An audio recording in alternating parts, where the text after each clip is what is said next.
तो राजस्थान सुरीला मीडिया में आप सभी का फिर से स्वागत है। और अभी तक आपने इस चैनल को लाइक शेयर सब्सक्राइब नहीं किया है तो जल्दी से जल्दी बेल आइकन के बटन को प्रेस कीजिए, इस चैनल को लाइक कीजिए, शेयर कीजिए और सब्सक्राइब कीजिए। आइए मैं आपके सामने सिंगर हनुमान सारस्वत फ्रॉम थामला आपके सामने एक दिल वाले पिक्चर का गाना मैं पेश कर रहा हूँ आपके बीच में, जिसमें हमारे साथ में संगत कर रहे हैं ढोलक पे रिदम वादक सलीम जी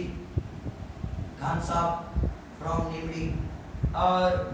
जो लाइव टेलीकास्ट दिखा रहे हैं कैमरा में हमारे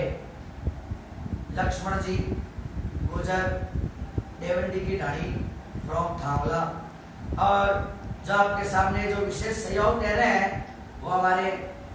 श्रीमान परमादरणीय सतार जी खान साहब गांव रड़ावता निवासी।